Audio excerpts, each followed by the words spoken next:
Hello there, world of tankers. Welcome to the channel. I'm your host, Droodles Blitz, and in today's video, I am going to be reviewing the Lorraine 50T, a Tier 9 French collector heavy. This is the first time the Lorraine has been sold outside of like a 2% drop chance mega crate or a mega container. So, yes, this is actually the first time you are able to officially try and get your hands on the vehicle. Now, it's in stock standard crates, so you got a 5% drop chance, and you're going to have to open 30 of them to get it guaranteed, which is equivalent to about 65,000 gold.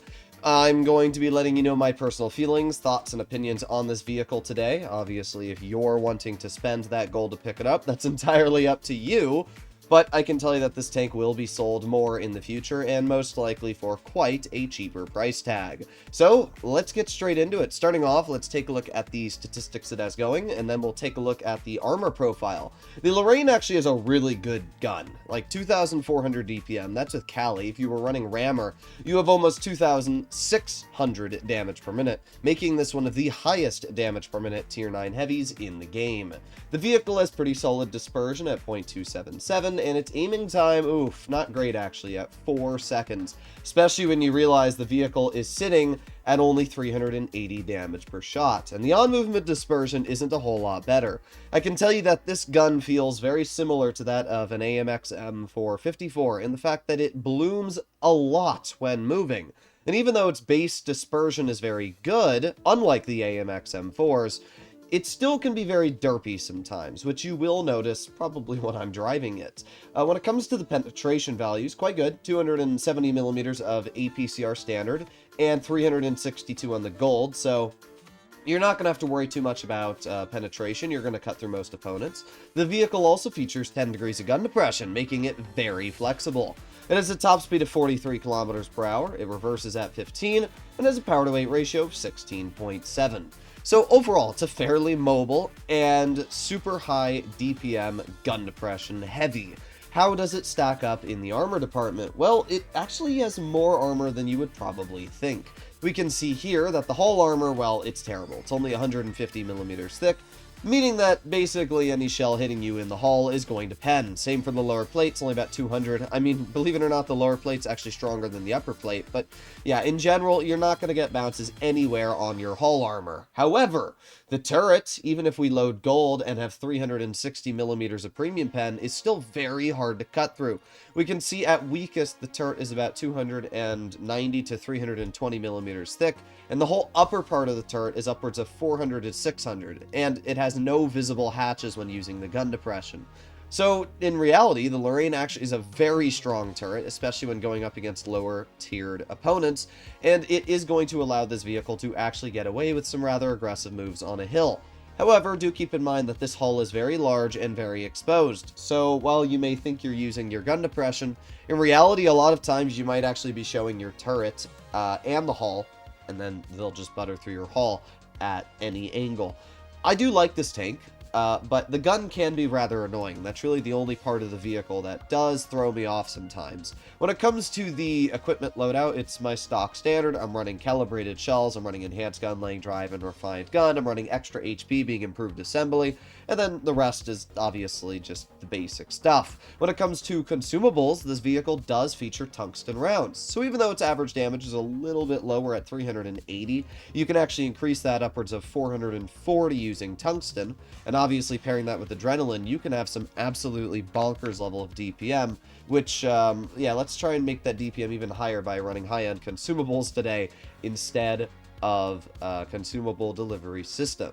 So at this point, I'm just waiting in queue to get into a battle, and let's see what it can do. Finally in a game, and up against us, we have a Destiny, Progetto 66. We actually have quite a few tier 9s, and most of them are very dangerous. Really, the only tier 9 that I'm not too scared about is like the T54.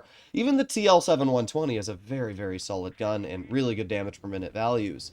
Looks like our team is making their way over to town, and we do actually have what appears to be an upgraded Destiny. That's pretty rare, honestly. I have obviously played Blitz for the past day or so, and that is the first fully upgraded Destiny I have run into, which is not that surprising, but yeah, I've probably gone up against 30 of them. It's just a lot of people buy the tank immediately for 900 boxes, probably after getting the battle pass, and then instantly think, wow, I have a tier 9, let me play it, and then forget that it's not upgraded at all. So, I'm going to move over here to begin with, and we're going to see if I can catch anybody off guard. Obviously, this is a fairly mobile heavy, although its power-to-weight ratio isn't anything insane. We can also see that it is very tall, and it can be hard to actually hide your armor. Okay, well, we can see that they've got a lot of vehicles right over here, and I'm going to activate my tungsten, and there you go. Nice 440 damage shell into that T-54 right there. Let's reload again. We do have the T-30 off to the side. Let's move aiming on the 54. There you go, 430. And let's reload again. Let's see if we can get a shell maybe into the TL7. Aiming. Okay. You can see right there a fantastic example of this vehicle's RNG. Sometimes it just not work really the way you want it to, and it can be incredibly derpy. We have the T-34-2 over here. We have the TL7 who's still trying to angle towards this Progetto and towards these other players. I'm going to get another shell into the TL7, and I'm hoping that Progetto... I was really hoping that that Prog starts to shoot him. We also have a lot on us here, so what I'm going to do is I'm going to get the Destiny cleared, and then that's going to put me in a situation where, good, the TL7 gets shot, and then I can just kind of chill right here for now. I can aim it on the TL7, I can get a clear into him, and then, yeah, I'm actually in a rather okay situation. Okay, so let's reload. Let's see if I can get a shell into maybe the Destiny. Okay. Once again, we can see the rather mediocre gun values. As I said, this tank, it's not as accurate as you would expect it to be, which can be rather infuriating when driving the tank, but when the gun does work, it hits pretty hard. And again, with that really solid turret armor, you can put it in a situation like this, where you're actually able to get some pretty solid bounces and pretty good angles in general. So we have our Destiny over here. The Progetto just got absolutely thwomped, which is really, really good. And we're just going to aim it on that T-30 hatch, maybe. There you go. Easy peasy. I don't even know if this T-30 can realistically pen me, to be entirely honest. I'm just going to chill here. I'm going to put on my tungsten. I'm going to put on my adrenaline. We get an easy shell into the T-30. Destiny puts on his... Oh, that's not what I wanted. Oh, I might be dead now. Well, bye-bye. I did not want... Oh, no, we're not dead. Haha, easy. I was really, really expecting to die there, to be honest, but thankfully, we didn't. I don't know why our Destiny's so scared of this player, to be entirely real, judging that it's just this enemy Destiny that's left, but we had a pretty good game. We not only won, but we ended up dealing 4,600 damage. We used our mobility, our hit points, and our damage per minute paired with the tungsten and adrenaline to really get out some super solid damage.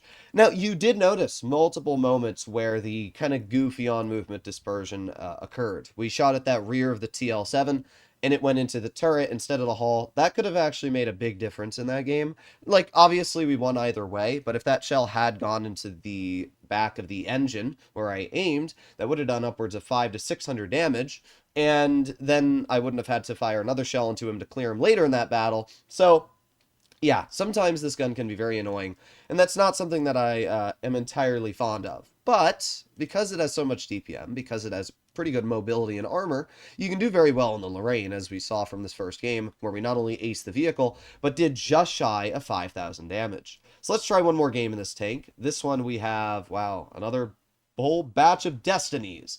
God, you just run into Destinies every darn second, don't you? Alright, well... let's see what we can do here. We got 2 Destinies and a Kampfpanzer 07 T-30. Okay. Well, I'm going to ping for my team. I'm heading over to the heavy flank. Our Destinies are both stock. Yeah, I don't know what's up with stock Destinies, but they're everywhere, bro. They're literally everywhere. I don't even know what to say. Just please don't drive your stock Destinies all too much, guys. Alright, well... They have some dangerous tanks, and we actually have the Lancin right here. Aiming.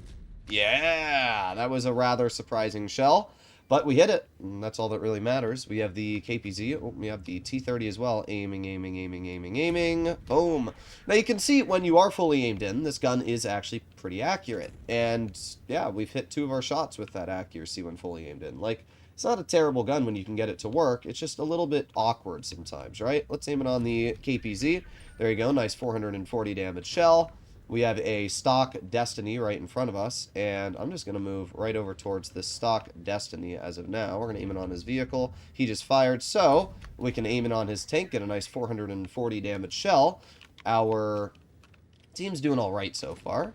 We have the KPZ on the flank.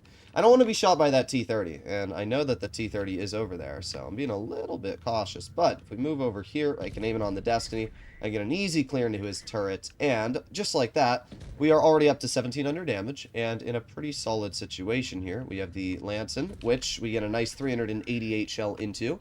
We have another Destiny all the way in their spawn. Not sure why, but yeah, he's there. Okay. I'm just going to ignore him for now, and I'm going to try and push up on the Scorpion if I can really quickly. Let's see if I can cross this before that Destiny has the shell on me. And, oh, of course, it's not just a Scorpion, it's a T95E2. Okay, well, that's not great. Or T92E1. I can't really back up because the Destiny will shoot me, but I can get another shell into this player, and I am not too worried about the T90 because I'm just going to chill here, and there you go, get the clear into him. Okay, that's actually pretty good. That player boxed themselves in because of the VK and everything else, so actually ended up going quite a bit better than I expected it to there. We have the Scorpion who tried running away. Get a nice tungsten shell into the Scorpion. That player's obviously kind of cooked at this point. We're just going to reload. We're going to put on my tungsten. We're going to get a nice 440. Stock Destiny bounces me, not very surprising to be entirely real. We're going to roll off to his side. Oh my, slow. Ooh, I wonder... Well, I guess it doesn't matter now if I can high explosive pen that because Giovanni is dead. Alright, the heavy is dead. We can see again this pretty solid turret armor here. Scorpion doesn't know where to pen me. Ends up bouncing my turret. And just like that, we had another pretty solid win. Another 4,600 game as well. So we can definitely see where the Lorraine actually is quite solid. Having high damage per minute on a vehicle with solid mobility, and then pairing that with tungsten and adrenaline. There you go, 2 aces in a row, back-to-back gameplay. Like, I really like the Lorraine. And while I may not love every single experience I have in it, if you're a smart player and you are able to use the mobility and you're able to stick with your team, this can be a very dangerous tank. Even when you go up against tier 10s, because the tank has decent DPM and turret armor, you can still do very well. I've played this tank quite a few battles on my press account. I have it on my main account because I managed to pick it up in a mystery crate a little while back, but it's a fun tank. Do I think it's worth the gold that Wargaming's currently asking? No. I think that it's worth maybe about 15 to 12,000 gold, so wait for it to come out in the future, and then you can probably think about it then. But let me know what you guys think about this vehicle in the comments. I'll see you in the next one. Bye-bye!